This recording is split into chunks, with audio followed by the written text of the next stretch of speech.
കേരളത്തിലെ ഏറ്റവും വലിയ മുസ്ലിം സമുദായ സംഘടന സമസ്ത. ആ സമസ്തയുടെ മുഖപത്രമാണ് സുപ്രഭാതം. ആ സുപ്രഭാതം ഇന്നലെ വരെ എടുത്ത നിലപാട് തിരുത്തിയിട്ടുണ്ട്.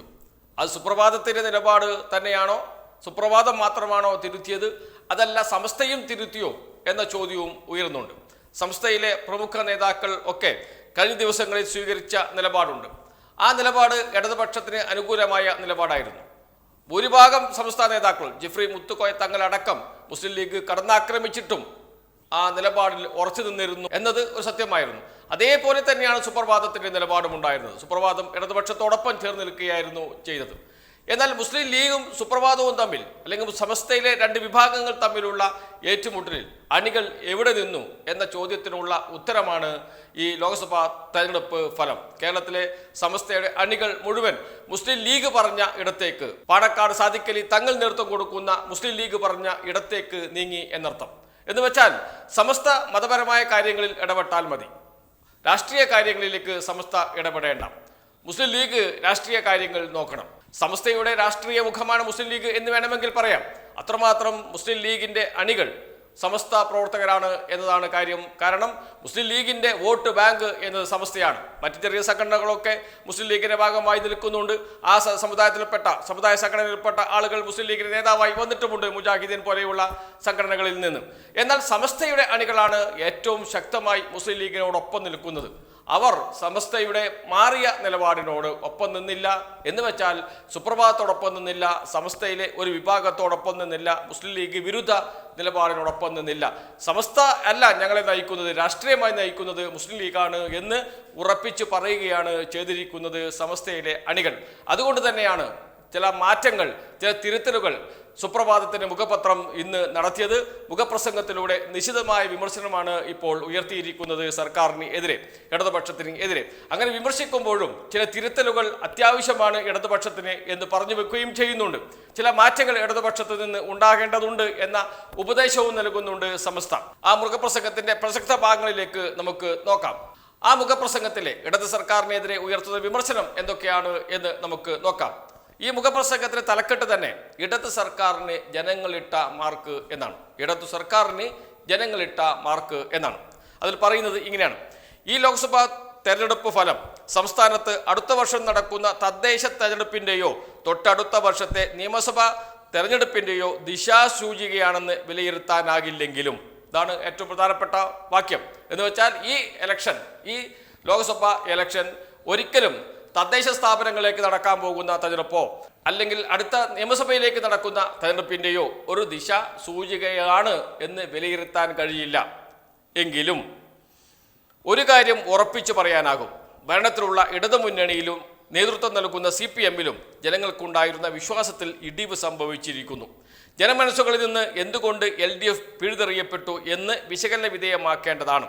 മുഖ്യമന്ത്രി പിണറായി വിജയന്റെ ധാർഷ്ട്യത്തിൽ തുടങ്ങി SFIയുടെ അക്രമ രാഷ്ട്രീയം വരെ നീളുന്ന എണ്ണി പറയാവുന്ന ഒരുപാട് ഘടകങ്ങളുടെ അനന്തരഫലമാണ് 18ാം ലോക്സഭാ തെരഞ്ഞെടുപ്പിൽ കേരളം എഴുതിയ വിധി എന്നാണ് ആദ്യ പാരഗ്രാഫിൽ പറയുന്നത്. സമസ്ത പറയാണ്, സുപ്രഭാതം പറയാണ്, ഈ ഇലക്ഷൻ ഫലം എന്നത് ഒരിക്കലും തദ്ദേശ സ്ഥാപനങ്ങളിലേക്ക് നടക്കാൻ പോകുന്ന തെരഞ്ഞെടുപ്പ്, അത് കഴിഞ്ഞ് നിയമസഭയിലേക്ക് നടക്കാൻ പോകുന്ന തെരഞ്ഞെടുപ്പ് അതിന് ദിശാസൂചികയല്ല. എങ്കിലും ജനങ്ങളിൽ നിന്ന് CPIM പിഴുതെറിയപ്പെട്ടിട്ടുണ്ട്. അത് എന്തുകൊണ്ട് എന്ന് CPIM-ഉം LDF-ഉം പരിശോധിക്കണം എന്ന് പറയുകയാണ്.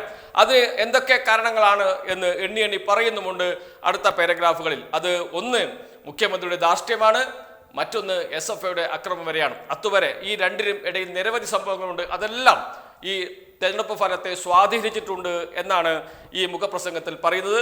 അതിനുശേഷം മുഖപ്രസംഗം തുടരുകയാണ്: 2019 സമാനമായി LDF-ന് ഇക്കുറിയിൽ ലഭിച്ചിരിക്കുന്നത് ഒരു സീറ്റ് മാത്രമാണ്.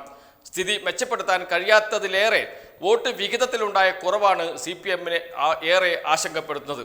പോരായ്മകൾ കണ്ടെത്തി പരിഹരിച്ച് മുന്നോട്ട് പോകുമെന്ന മുഖ്യമന്ത്രി പിണറായി വിജയന്റെ പ്രസ്താവനയെ മാറ്റത്തിന്റെ സൂചനയായി കണക്കാക്കാം. 2019 സമാന തിരിച്ചടി ഉണ്ടായപ്പോൾ എൻ്റെ ശൈലിയാണ്, അതിന് മാറ്റമുണ്ടാകില്ല എന്ന് പറഞ്ഞ പിണറായി തിരുത്താനുണ്ടെങ്കിൽ തിരുത്തുമെന്ന് പറയുന്നത് പരാജയത്തിന്റെ മുറിവാഴത്തിൽ നിന്ന് മാത്രമല്ല, കേരള രാഷ്ട്രീയത്തിലെ ദിശമാറ്റത്തിന്റെ ആശങ്കയുടെ തിരിച്ചറിവ് നിന്ന് കൂടിയാണ് എന്നാണ്. ഈ മുറിവ് എന്ന് വെച്ചാൽ ഈ ആഴം തോൽവിയുടെ ആഴം വലുതാണ് എന്ന തിരിച്ചറിവ് ഉണ്ടായിട്ടുണ്ട് പിണറായി വിജയന് എന്നാണ് ഈ മുഖപ്രസംഗത്തിൽ പറയുന്നത്. അതുകൊണ്ടാണ് എൻ്റെ ശൈലിയാണ്, അതിന് മാറ്റമുണ്ടാകില്ല എന്ന 2019 ലോക്സഭാ തെരഞ്ഞെടുപ്പിന് ശേഷം നടത്തിയ ആ പ്രസ്താവന മാറ്റും എന്ന് അദ്ദേഹം പറഞ്ഞത് എന്നാണ് പറയുന്നത്. പരാജയത്തിന്റെ കാരണം തിരഞ്ഞാൽ ഏറെയുണ്ട്. ഒരു കാലത്ത് കേരള മാതൃകയായിരുന്ന പൊതുജനാരോഗ്യം, പൊതുവിതരണ മേഖല, വിദ്യാഭ്യാസം എല്ലാം കുത്തഴിഞ്ഞിട്ടും ഭരണകൂടം അനങ്ങിയില്ല. മുഖ്യമന്ത്രി തന്നെയാണ് ആഭ്യന്തരത്തിന്റെ ചുമതലയെങ്കിലും പോലീസ് രാജിൽ സംസ്ഥാനത്തെ പൗരാവകാശം വരെ ചവിട്ടി അരക്കപ്പെട്ടു. ക്ഷേമ പെൻഷനു വേണ്ടി വയോജനങ്ങൾക്ക് തെരുവിൽ ഇറങ്ങേണ്ടി വന്നുവെന്ന പാവം ഇടതു സർക്കാരിനെ കഴുകിക്കളയാനാകില്ല. മുറവിളികൾ ഏറെ ഉയർന്നിട്ടും മലബാറിലെ +1 സീറ്റ് പ്രതിസന്ധി സർക്കാരിന്റെ ഉറക്കം കെടുത്തിയില്ലെന്നത് വിദ്യാർത്ഥി വഞ്ചനയുടെ നേർസാക്ഷ്യമായി. ഇതിനെല്ലാം പുറമെ തുടർഭരണം നൽകിയ അധികാര ധാർഷ്ട്യം പ്രാദേശിക CPI നേതാക്കളെ പോലും സാധാരണക്കാരിൽ നിന്ന് അകറ്റി. 3ാം വർഷത്തിലൂടെയാണ് സർക്കാർ കടന്നുപോകുന്നത് എങ്കിലും ജനങ്ങളുടെ മേൽ അടിച്ചേൽപ്പിച്ച സാമ്പത്തിക ഭാരത്തിന് അറുതിയുണ്ടായില്ല എന്ന് പറഞ്ഞ് ജനക്ഷേമ പ്രവർത്തനത്തിലൂടെ തുടർഭരണത്തിലെത്തിയ LDF സാമ്പത്തിക പ്രതിസന്ധിയുടെ പേരിൽ പദ്ധതികളെല്ലാം ഉപേക്ഷിച്ചപ്പോൾ നിരാശയുടെ പടുകുഴിയിലാണ്ടവരുടെ പ്രതിഷേധത്തിന്റെ തോത് എത്രയെന്നറിയാൻ കഴിഞ്ഞില്ല. അവശ്യ സാധനങ്ങളുടെ വിലക്കയറ്റം തടഞ്ഞു നിർത്താനായില്ല. മാവേലി സ്റ്റോറുകളും സപ്ലൈകോ സ്റ്റോറുകളും കാലിയായി. ചരിത്രത്തിൽ ആദ്യമായി സർക്കാർ ജീവനക്കാരുടെ ശമ്പളവും മുടങ്ങി. കരുവന്നൂർ അടക്കമുള്ള സഹകരണ ബാങ്കുകളിലെ സാമ്പത്തിക തട്ടിപ്പുകളിൽ പാർട്ടി നേതാക്കൾ തന്നെ പ്രതികളായി. കടുത്ത സാമ്പത്തിക പ്രതിസന്ധിക്കിടയിലും മുഖ്യമന്ത്രിയും മന്ത്രിമാരുമെല്ലാം വിദേശയാത്രകൾ നടത്തിയതിൽ വിമർശിക്കപ്പെട്ടു. തെരഞ്ഞെടുപ്പ് പ്രഖ്യാപനത്തിനു ശേഷം മുഖ്യമന്ത്രിയുടെ മകൾക്കെതിരെ ഉയർന്ന ആരോപണങ്ങളെയും CPIM ഗൗരവമായി കണ്ടില്ല. ഇതിനെല്ലാം സാധാരണക്കാരുടെ ജനാധിപത്യപരമായ പ്രതിഷേധം തന്നെയാണ് ഈ വിധിയെഴുത്ത് എന്ന പാഠം ഇടതുമുന്നണി തിരിച്ചറിയേണ്ടിയിരിക്കുന്നു എന്ന് പറഞ്ഞുകൊണ്ടാണ് മുഖപ്രസംഗം അവസാനിപ്പിക്കുന്നത്. അതിനുശേഷം 2 പാരഗ്രാഫ് കൂടിയുണ്ട്. അതിലൊന്ന് കാര്യമായും UDFന്റെ നേട്ടത്തെക്കുറിച്ചാണ് പറയുന്നത്. അത് നിലനിർത്താൻ UDF നന്നായി പ്രവർത്തിക്കണം, അല്ലാതെ മുന്നോട്ട് പോകാൻ കഴിയില്ല എന്ന് പറഞ്ഞ് വെക്കുന്നുണ്ട്. അതിനു മുമ്പ് തൃശ്ശൂർ വിജയത്തെക്കുറിച്ച് പറയുന്നുണ്ട്, BJP നേടിയ വിജയത്തെക്കുറിച്ച് പറയുന്നുണ്ട്. അതിൽ LDFും UDFും അത് പരിശോധിക്കേണ്ടതാണ്, മതേതര കേരളത്തിന് അതൊരു അപമാനമാണ് എന്നും മുഖപ്രസംഗത്തിൽ പറയുന്നുണ്ട്.